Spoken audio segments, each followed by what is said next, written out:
We got them both. Dylan Holloway and Philip Broberg are officially coming to St. Louis after the Edmonton Oilers declined to match the offer sheet submitted by Doug Armstrong and the Blues. So how will Holloway and Broberg slot into the Blues lineup for the upcoming season? And what do these moves mean for the Blues beyond next season into the future? Alec and I are going to talk about all that and more on this episode of Note News.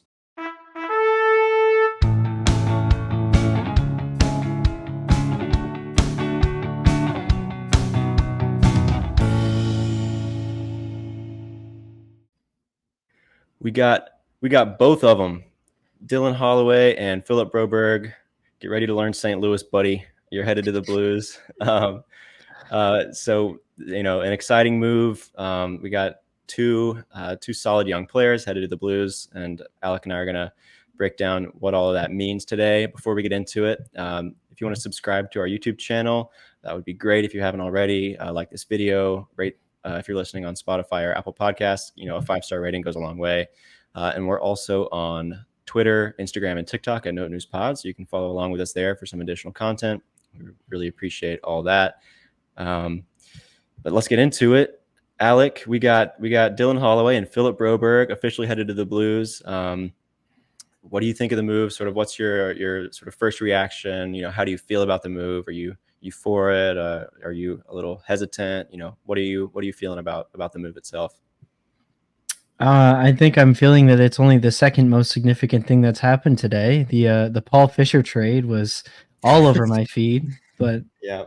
No. I mean, it is a little bit surprising. It looked like they were really pushing to keep him around. Mm-hmm. It sounded like probably Broberg was the guy they were targeting, but kind of reports were mixed from both sides, and also people just speculating.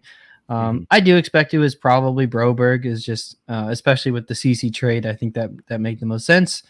But yeah, they weren't able to pick up either contract. I think they offered a little bit more term to Holloway and tried to offer more to Broberg too, but it just wasn't the right fit. And I think they also changed around some of the parameters of the contract that didn't make it as worthwhile for the players. Anyways, what do I think? I think this is really good, and just everything this offseason has slowly but surely improved the team, and also improved my opinions of the team and the front office. Especially all of this coming on the back of two massive hires with Bannister and Steen as kind of the overarching theme of this offseason. I mean, how can you not be excited about the future and direction of this franchise? Yeah, like you said, it's been an exciting offseason, sort of in all facets of the team itself. There's just a lot going on. Steen named to be the next GM. As you said, new coaching hire, a lot of player transactions and things like that, mostly around the fringes. Even some ownership changes. It's every facet of the team itself is changing, and I think it's safe to say, I don't think it's a hot take to say that this move in particular was like a masterclass from Doug Armstrong. I mean, I think you might think people should ease up a little bit.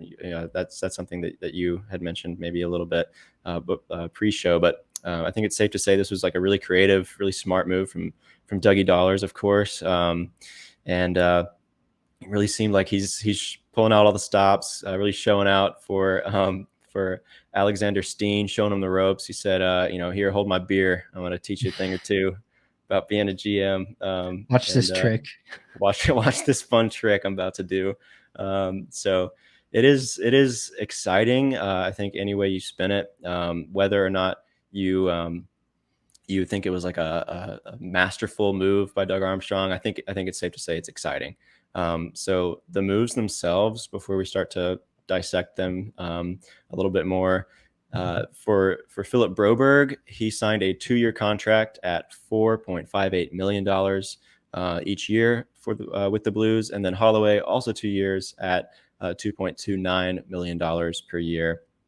The Oilers, in exchange, get compensated with a second round and third round draft pick for the 2025 NHL draft. They get those picks from the Blues. And then the Blues also traded one of their prospects, Paul Fisher, and a 2028 third round pick to the Oilers for future considerations, or let's be honest, past considerations. It's sort of sweetened the deal is what it sounded like. It's the structure of the offer sheet is mostly supposed to be between the players themselves and the two teams they're negotiating with, but it really did seem like there was some negotiation between Doug Armstrong and Stan Bowman to really push the deal through. Given what Doug Armstrong said in his media availability earlier today, Tuesday, August 20th, as we're recording, it seemed like there was an aspect of negotiation there with that move in particular. Is it an overpay when you look at the two players themselves? Absolutely, it is. I mean, Philip Broberg is definitely not a $4.58 million player, and nor is Dylan Holloway a $2.3 million player. But you have to kind of overpay when you want to get those players away. They weren't just interested in like throwing a wrench in the works of what Edmonton is doing this offseason. They wanted the players themselves. So to get them, they had to make it really hard for the Oilers to match. The Oilers, are in cap hell. When you look at the cap situations of the two teams, that's a big deal, or a big part of this discussion. Oilers being pressed right up against it, the Blues having more room, but also, even though it's an overpay, like it's not a big deal. Like the Blues have the cap space to do it. So they had enough money to get it done. It's only 2 years, so if it doesn't work out, it's no big deal. And they've got more money coming off the books. As we get closer to the end of that contract, these contracts as well. So do you think it's an overpay, and does it matter that it's an overpay? What are your thoughts on that? Right. I mean, I really do think it is kind of all of this is what had to happen. And I mean, really, if you look at it at worst, like worst case, these players bottom out their depth pieces and you're paying, a combined 6.8 million or so for 2 years for two depth pieces, both of which are still very young, both of which have no kind of, no move, no trade clause. Like these are relatively cheap contracts that, worst case you could move off of or cut or do whatever you need to get the players off the team. And I don't think that is the most likely outcome too. Broberg and Holloway are both 23, and they've shown real flash and real promise, especially in last year's playoff run. And really, what you're doing here is paying for the upside. I think the Broberg figure is especially like exciting for me, and even though that's the higher value that they're paying for, I think he's on a really solid trajectory to being an okay like bottom four defenseman, which is totally fine, especially for paying him that amount of money. If he's going to be, an above average bottom or middle pair guy, I'm totally fine having him at that number at his age. Yeah. I mean, the range of outcomes here, as I said, like worst case is really not that bad, and best case is like yet another potential home run by Dougie Dimes. Oh, Dougie Dimes. I like it. Yeah, I think, like you said, with, given the range of outcomes, we could, this could be a great move when it's all said and done. I think Dylan Holloway is 22, by the way, but he will be 23 by the time the season starts. So, Got it. Young players. Before we start to get into like how these players fit in with the Blues lineup, let's talk about first how Edmonton made some moves sort of yesterday and over the weekend that made it seem maybe a little unlikely that the Blues would wind up with both players. They cleared some cap space by trading away Cody Ceci, and it was sort of tough to know like what to make of their moves. They made a trade with the San Jose Sharks, I believe, for I can't remember which is which, but they made two trades, one for a young defenseman and one for a young forward. So it was like tough to know if they were looking to replace Holloway and Broberg with some young players, or if they were looking to clear cap space to retain both those players. Maybe they were preparing themselves for either outcome. But what did you make of the Oilers moves like as it was happening? Did you ever lose the faith? I guess is my question that we'd end up with these players. I actually kind of in the middle there did think it was pretty likely that we were going to lose one of them, not both. Hmm. I thought definitely we were going to still land one player, and honestly, I would be fine with either. The fact that we got both is phenomenal. To me, the CC trade signaled that they were going to try and hold on to Broberg. And I think that makes sense. I think that's more what they want to focus around. You know, you hope depth scoring can come from young guys and is more of a year to year thing. But if you don't have a Hmm. defense for what the Edmonton Oilers are trying to do, you know, that can be really difficult. Right. I think from the Oilers' perspective too, when it ended up, you know, the deadline passed, they didn't get their guys, and also we have that um, huge blockbuster Paul Fisher trade. From their perspective too, um, like they are really in a bad spot going forward. So at least this clears off some money for them that they could free up for Draisaitl this coming off season. Hmm. Additionally, in next year's draft, they now have 1 second and 1 third round pick Hmm. from the trades with the Blues. Right. And that's it. They have, I mean, they have a sixth and a seventh, but you know, it's a sixth and a seventh round pick. If they had kept one or both of these players, they would have 0 selections until the 6th round. That is like an all-time level of going for it. And I'm really Hmm. not even sure that like this Oilers roster has made all the moves necessary to be considered like an, well, let me reframe this. I don't think they've made quite that like splash, like all in exciting move like you would think Right. of a contending team. I do think the roster is talented enough to win the cup. Obviously, they almost had it last year, Right. and Right. Right. they may or may not have been my pick this year. But I still think that this at least helps them. You know, perhaps if they want to do something at the trade deadline or you know, whatever it is that their new GM wants to, however he wants to build this team. Um, so I did kind of, as you said, lose the faith, but clearly it didn't end up mattering. Steen and Armstrong got their guys, and they're Hmm. both excited to be Blues. Yeah. Exactly. I think sort of the way it shook out for Edmonton, like I'm sure it stung to lose both these players who do have a lot of promise. But as you said, it might end up playing to their benefit when it comes to what they're trying to do to clear up some cap space and then also get some draft capital, as you said. So I think because that was the case, maybe Stan Bowman and the Oilers sort of understood that we're in cap hell and also in draft hell. I think maybe that sort of helped feed into the negotiation aspect of it, because it really did seem like Armstrong and Bowman were negotiating about how to, you know, go about these deals, especially with like the Paul Fisher trade. As you said, blockbuster, crazy move there. Um, it really did seem like they were negotiating, and this wasn't just your typical sort of offer sheet, steal the player away. Let's look next at sort of how Philip Broberg and Dylan Holloway fit into the Blues lineup. Before we do dive right into that, if you've been following along with Note News for a while, you'll know that Alec's been doing a really great series, sort of mini series this offseason, sort of meet the newest Blues for the free agent signings and players acquired in trades like Matthew Joseph, Ryan Suter, Pierre Olivier Joseph. So if you haven't checked those out, they're sort of shorter videos that really dive into the players as individuals and sort of how they play. And we're thinking that you'll continue that with these two players, right? And for those videos, those will be coming up later this week, so look out for those. Those Yep. are going to dive more in, we're thinking, to like the players and their play style and their track record, whereas today we're going to talk about how they fit in with the Blues as a team. All right, so let's get into it. We've talked in recent weeks about how the Blues kind of need to get younger, specifically on their defensive, on the defensive side of things, more so.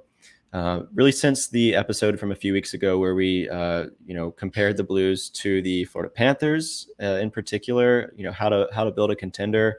We talked about how young the Florida Panthers are by comparison to the Blues, and the Blues just have a lot of aging defensemen that not that older players are bad necessarily, but like these are aging defensemen that have sort of been with the Blues for a while, and it hasn't been working for a few years now. So I think it's time that they move on and look to some younger players, because they're not quite at the point where they're going to go out and make a big free agent signing, make a big trade, but they still want to get better.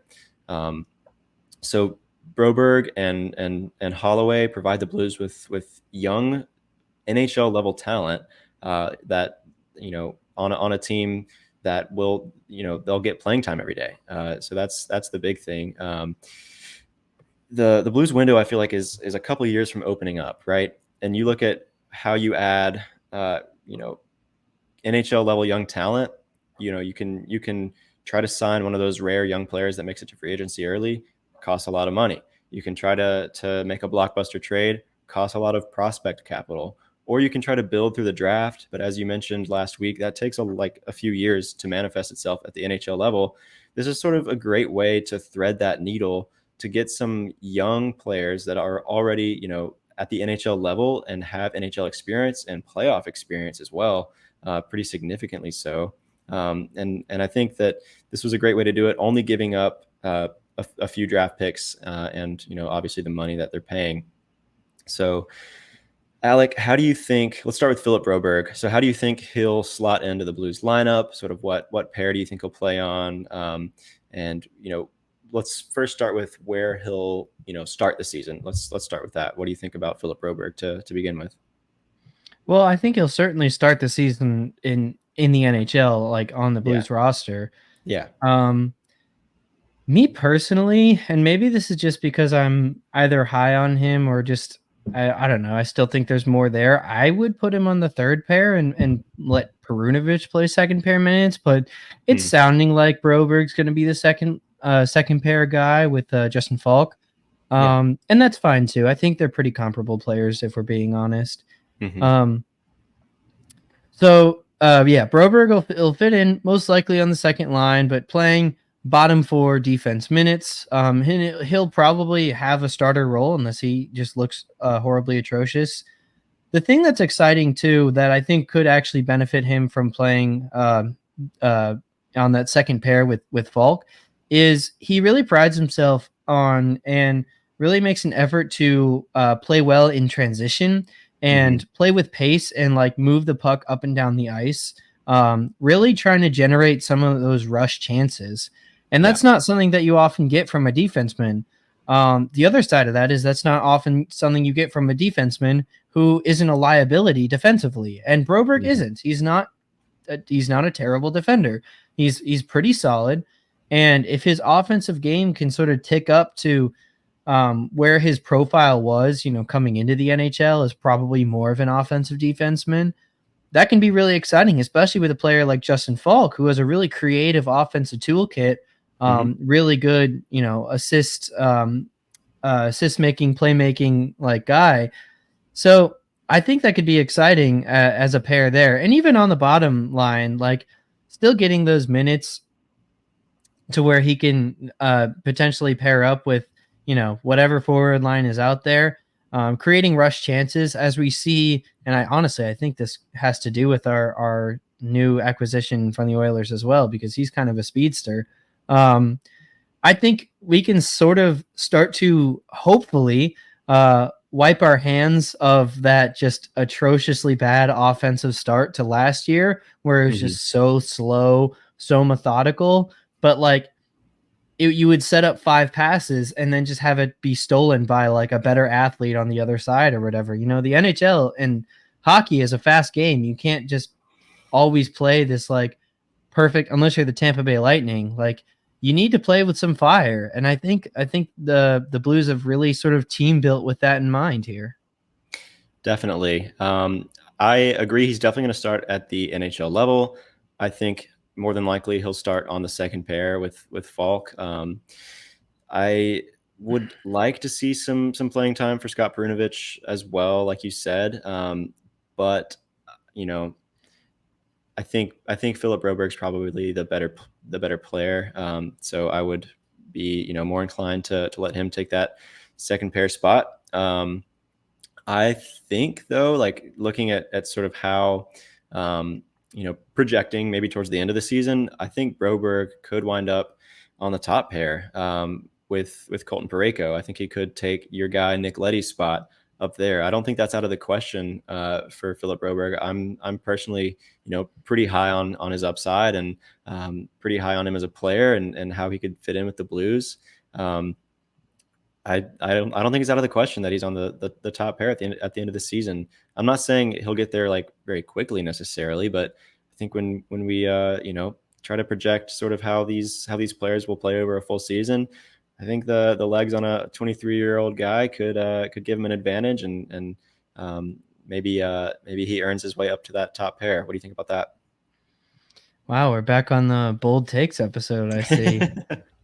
I don't really know if I'd go that far, but it would be fun.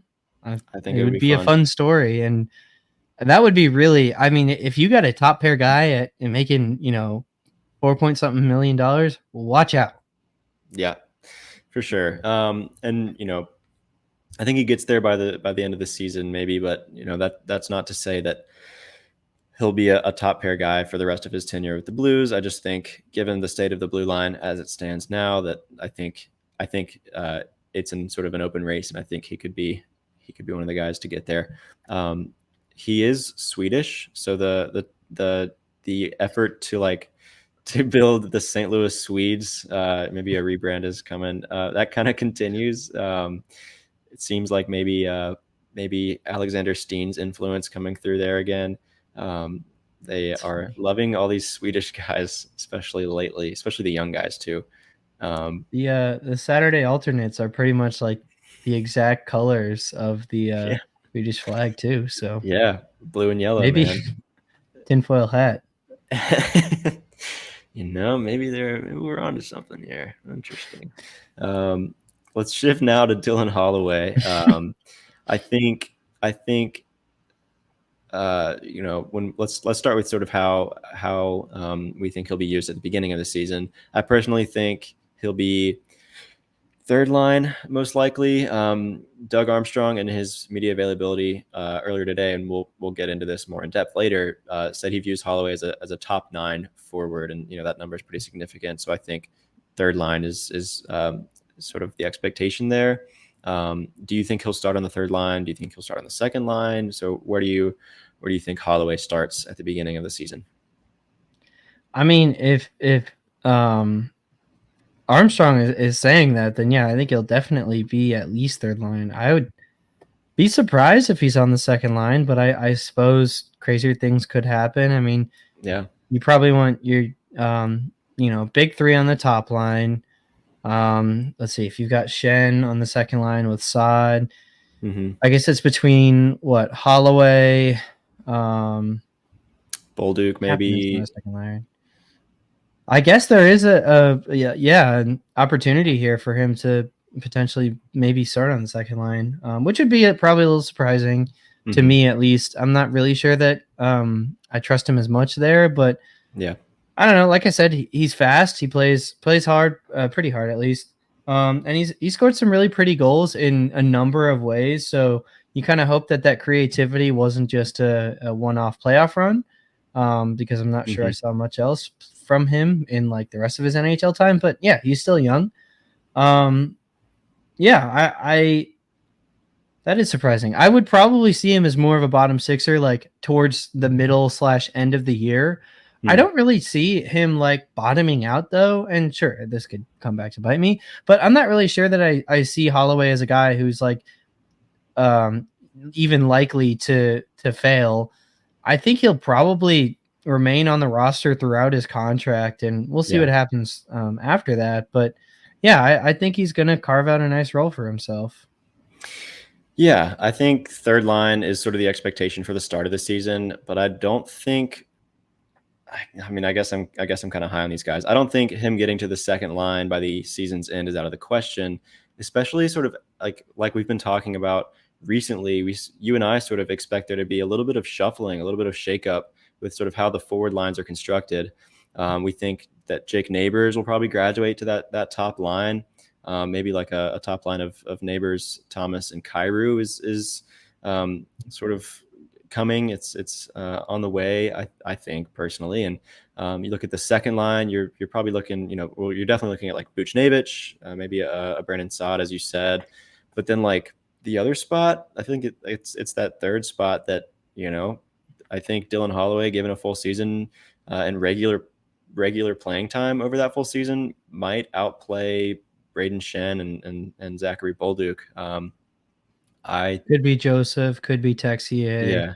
yeah. I think it's in the cards. I think there's a possibility that could happen, and I would love for it to happen. I think that would be really cool to see Holloway perform well like that.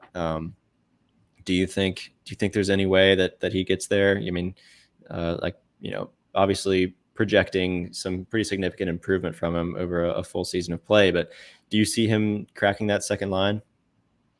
I could see him cracking that second line. I thought you were going to go top line, and I would say No. that's like 99th percentile at least. Yeah. Yeah, I honestly could see him. There is maybe a position battle for that second line left winger. Mm-hmm. I do think also just this is a little bit unrelated, but looking at how this roster has been looking at how this roster has been constructed with all the new additions from this offseason, it's really interesting to me how many guys with center versatility they have. Like in my mind, I'm lining it up the way that probably I would do it, but I'm looking at, other projected center combinations or just other ways that could happen regardless of projections or not. And there's probably like, I don't know, 9 guys on this roster vying for 4 center spots. Mm-hmm. That's really impressive. And ideally you'd think again that means that you could have some pretty good defensive forwards. Additionally, that means that, things like injuries and stuff wouldn't matter as much potentially, right. Really even just like the night to night, who you're on a line with might not even matter as much as long as the structure is all there. All these guys do play differently, so that's not entirely, it does matter who you're on a line with, but there is somewhat of a positional flexibility that they've created with this roster that I think is really fascinating. And I think it's something that I'm going to be eyeing pretty closely, especially with like training camps coming up. Yeah, like one of the things that we talked about in an earlier episode as one of the biggest needs for the Blues looking forward. I feel like number 2 on that list after defense was center depth, if I recall correctly. And so, you look at, like you said, Robert Thomas, Buchnevich could play center, Braden Shen can play center, Radek Faksa can play center, of course, and Alexander Texier can play center. And, we're thinking Joseph Dylan and Holloway have even been listed as center. I would be surprised if they were, but technically they can. But they can, yeah. So, it seems like the Blues sort of have the same thing in mind when addressing both the defense and the center depth with their offseason approach. So maybe someone's watching Note News and liked what we said about that. No, but I am feeling pretty good about sort of how the offseason has shaken out so far when it comes to addressing those needs that we've talked about. There's been a lot of sort of roster shakeup with the players that the Blues have brought in. Looking at sort of like their depth charts, they brought in Dylan Holloway, of course. Radek Faksa was an offseason addition. Matthew Joseph and Alexander Texier were both offseason additions during the offseason in particular, coming from outside, and they re-signed Kasperi Kapanen. Who do you think let's look at the offense first, the group of forwards first. Who do you see as sort of like the odd man out when it comes to like the starting lineup in particular? That is the question. I mean, there are some, I think, kind of clear depth guys, like probably Nathan Walker, Kasperi Kapanen, Oscar Sundqvist. Yeah. Probably those are like pretty obviously, not starting in the NHL. Between the remaining, I honestly do think a lot of it is going to come down to like how they play in the preseason. Mm-hmm. I personally am just not really a huge Alexei Toropchenko guy. Okay. I think he's flashed some really really just flashy, creative, it just insane offensive plays, but it's like one every 10 games, and it's like every other minute he logs on the ice is kind of below average, if you ask me. Hmm. So that's probably my pick, but the Blues do seem to kind of like him. That being said, they did kind of like him when his other like competitions for roster spots were like Mackenzie McEachran and the aforementioned Nathan Walker. Which, by the way, I love Nathan Walker. But anyways, yeah, I would probably say Toropchenko as my answer. Okay. Yeah, and then looking next at the the defensemen, the blue line, with the D pairings, projected. I think we're looking at probably at season's start, a Letty Parayko top pairing still, and then like we sort of said, I think it'll be Broberg and Falk. Probably. Maybe probably, and maybe someone else takes that left shot defenseman spot. And then you're looking also at like Ryan Suter, who was acquired this offseason, Scott Perunovich, who they've sort of re-upped and want to take another swing with, and then probably Matthew Kessel, who showed some good play so far. But then we also have Pierre Olivier Joseph, Tyler Tucker to think about. I think it's pretty safe to say it looks like Tory Krug will be out for the season. So first of all, who do you think is the odd man out on the blue line before we talk about Tory Krug? I would say again, I think Tyler Tucker is kind of obviously like a depth guy. I think that's not really a real answer. Mm-hmm. Honestly, I think it's probably between P.O. Joseph and Ryan Suter. And I think they probably signed Suter for more of a role on this team than Joseph Right. was just kind of a dart throw, potentially developmental guy. And Mm-hmm. I mean, I would say Suter's shown more at the NHL level, but like obviously he's 39 and still playing, and PO's like 25 or something. Yeah. Sorry guys, the video was a long time ago now. So I'd probably say Joseph is the first to go after like Tucker. Because I honestly do think, maybe this is me projecting because I want to see it happen, but I do think they will and should give minutes like ice time to Matthew Kessel, who has a little bit more upside as a young guy, and I think they're definitely going to give ice time to Scott Perunovich. So between Perunovich, Kessel, Suter, and Joseph, I think I would rank them in the order that I named them, actually. Okay. So who do you think's getting sent to the AHL? You think it'll be P.O. Joseph and Tyler Tucker probably? Yeah, I think so. Yeah, I think I agree that Ryan Suter was brought on for NHL level play, and given that his contract is like mostly playing time bonuses, I think he'll be really incentivized to play a lot as well. So I think that's sort of how it'll shake out as well. I'd agree with all that. One of the Tory Krug question, like I said, it seems pretty likely that he'll be moved to the LTIR before the season begins. Doug Armstrong said in his presser today that there are no updates on Krug, and it'll still be some time before we hear his situation. But the question is, would the Blues be better off if Tory Krug misses the season? And it's we've talked about how his absence leaves a big hole, especially like offensively, as he was the Blues points leader among defensemen last season. Or did I say defensively? I meant offensively. But we've now got a little bit more depth, mostly made up of some younger players like Broberg and P.O. Joseph, Perunovich, Kessel, that I think the Blues will need to like figure out if they're going to be part of the long-term plan. I think it's safe to say Tory Krug probably isn't part of the long-term plan when it comes to making it out of the retool. And then also, you move him to the LTIR, that frees up a ton of cap space to maybe, um, trade for a bigger player in the middle of the season if you decide you're really in it. So, would the Blues be better off at this point if Tory Krug misses the season? What do you think about that?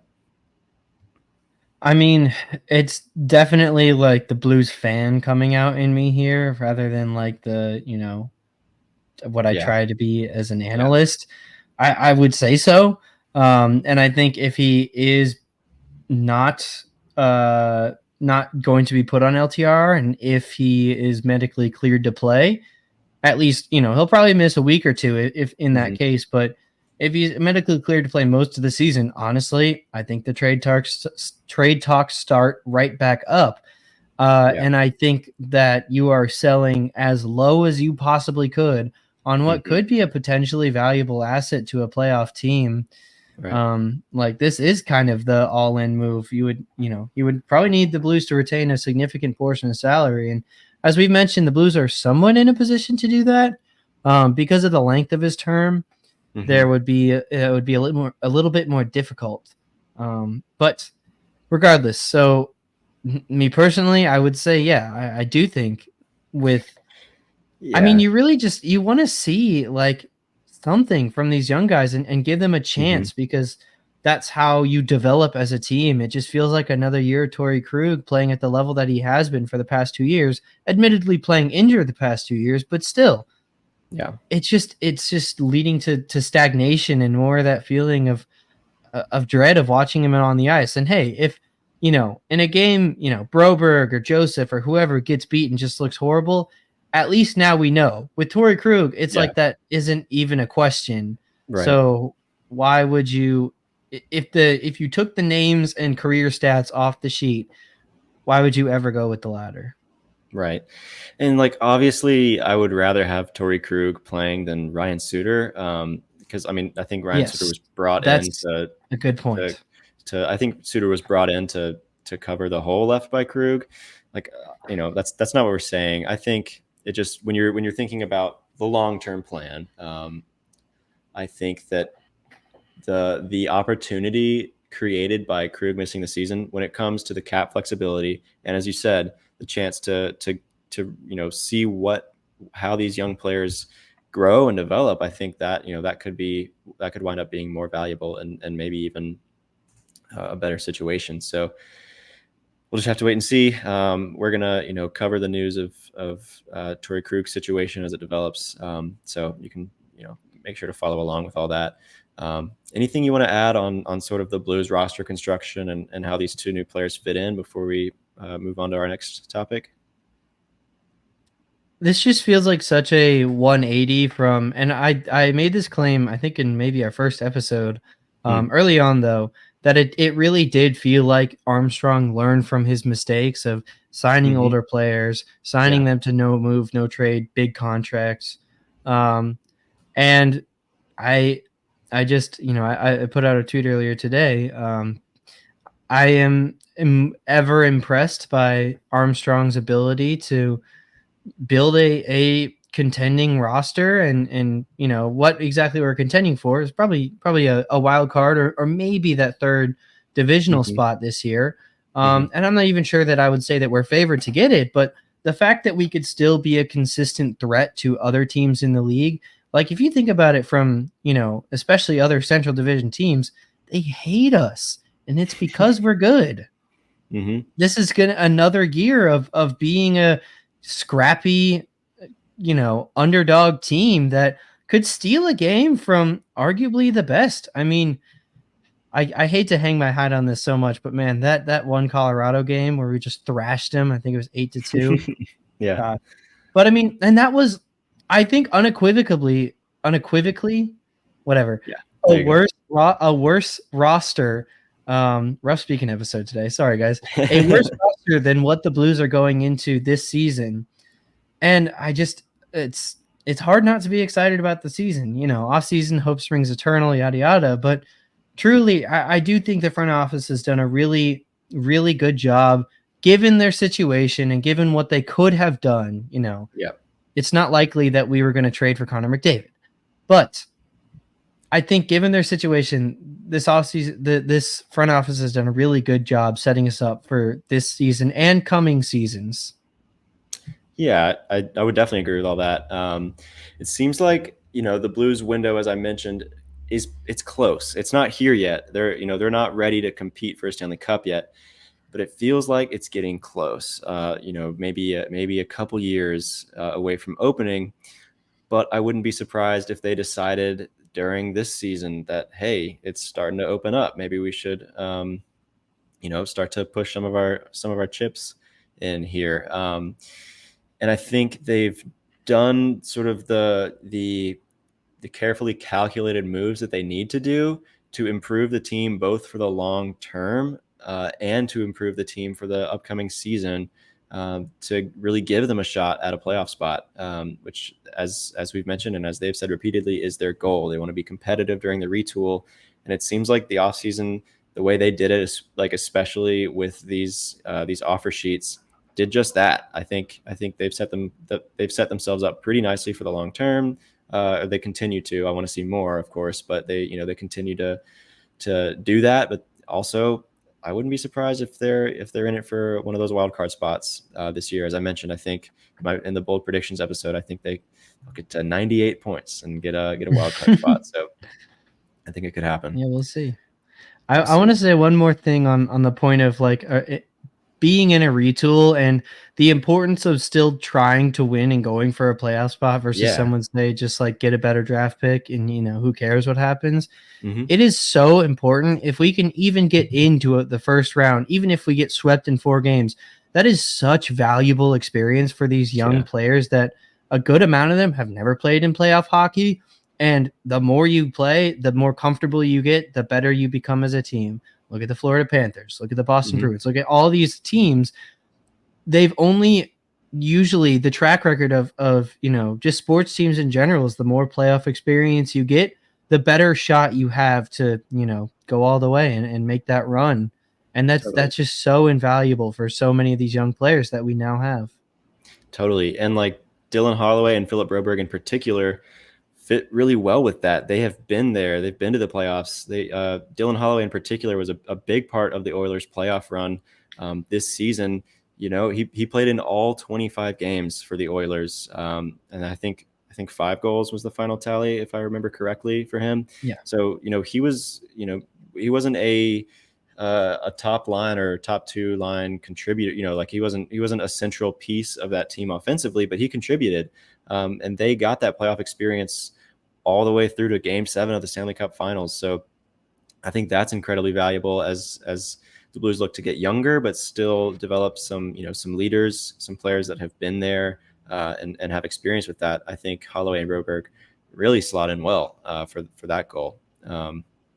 Let's talk now about the sort of the press conferences, I guess you could call them. They were virtual press conferences with Philip Broberg, with Dylan Holloway, and then with Doug Armstrong is what we'll talk about. In the case of Philip Broberg and Dylan Holloway, did you watch those videos from them? Yeah. Those press conferences? Yeah. So it was sort of a lot of what you'd expect. They're excited to be Blues, no ill will towards Edmonton, all that kind of stuff. I think the one thing I'd want to highlight with Philip Broberg's, with his media availability, he said that he gained a lot of confidence last season, both in the AHL and in Bakersfield and in Edmonton, and then also in the playoff push.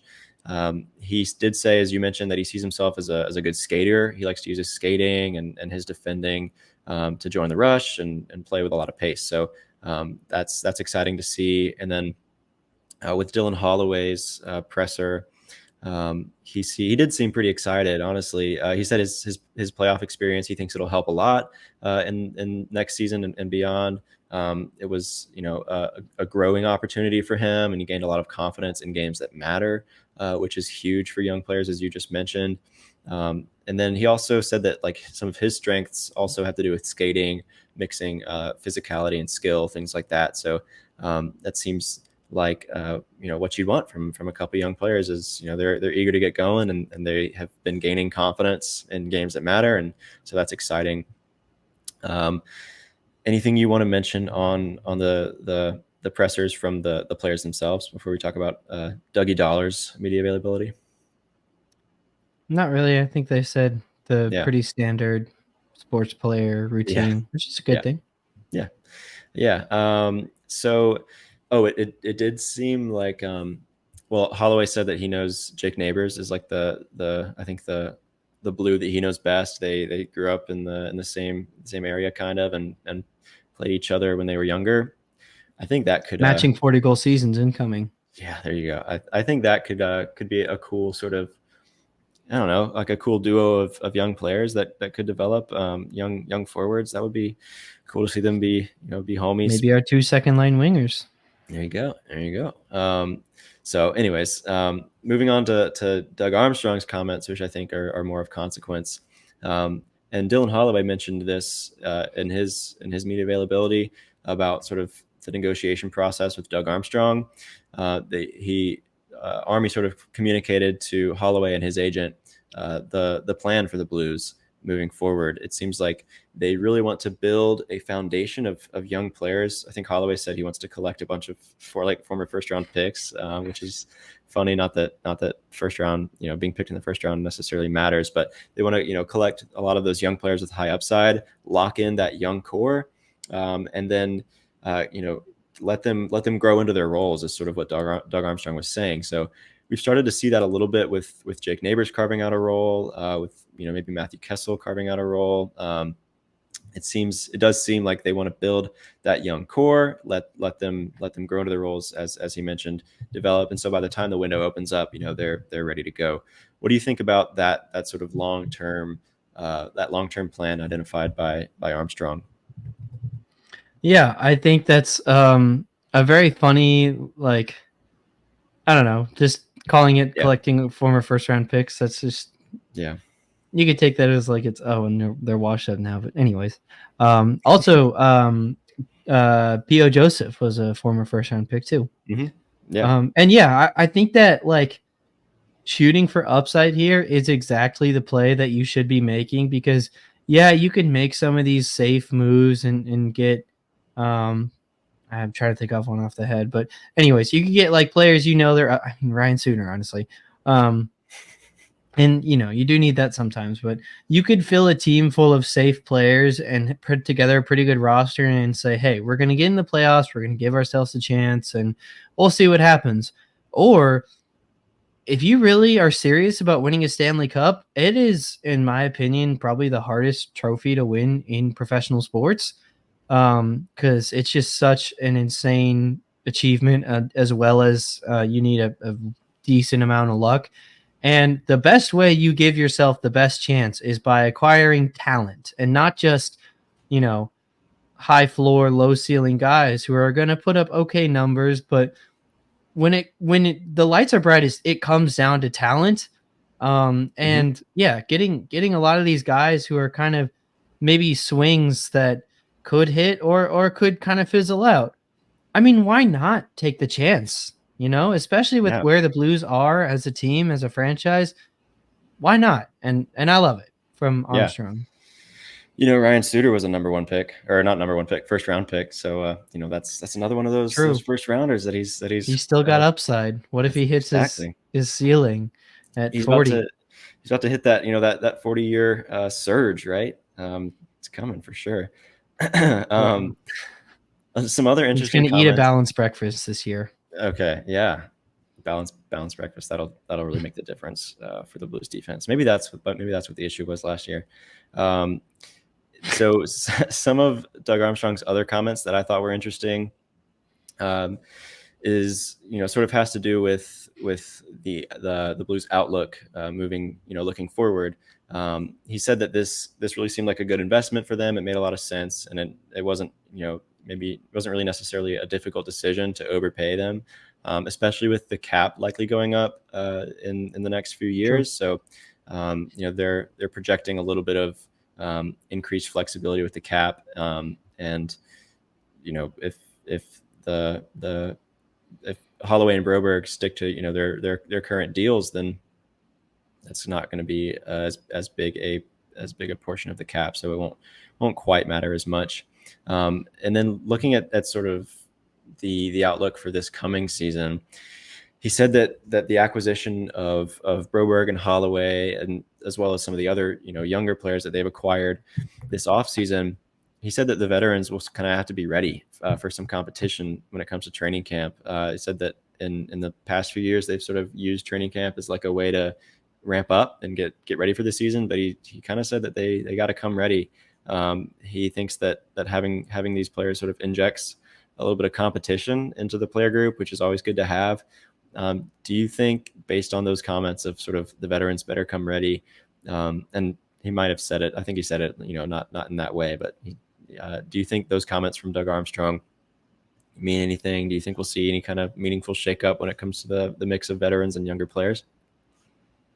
I sure hope so, and I kind of do think so.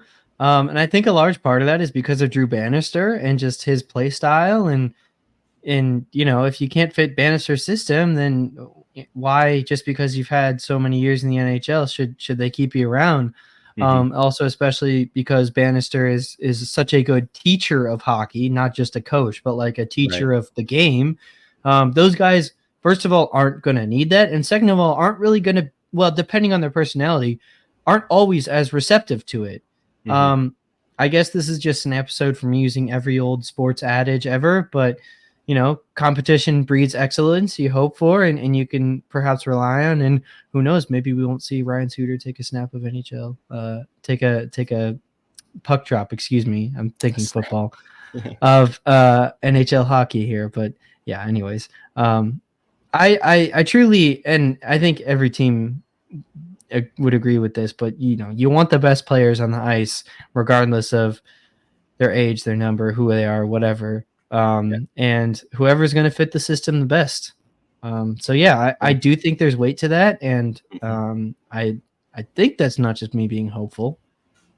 Yeah, no, I think I'd agree, especially like on the point of it being healthy, for your players to really get into the mindset of it's time to go. It's time to compete. Right into from training camp into the season. So I think that could be just what the Blues need. Some other comments that he made, sort of looking back to the future. People, or someone asked him if he was worried sort of about any of the Blues young players as they become RFAs. Are they going to get poached by other teams? And he said that they're going to be cognizant, trying to leave enough cap space to sign some of their good young free agents to extended deals. And again, hopefully he continues to learn from sort of the past contracts that he's made when it comes to no move and no trade clauses and things like that. But that was, I think, promising to hear. It's exactly what you want to hear, especially in a retool, that they're going to leave space to sign some of these younger players and be willing to do it. And then the last thing that I thought was interesting had to do with Steen's involvement, or maybe not interesting, but of note is sort of Steen's involvement. He said it was more educational, it's kind of a learning process for Alexander Steen. Do you think he was maybe a little more involved than Armstrong was letting on, or do you think it was mostly a move by Army?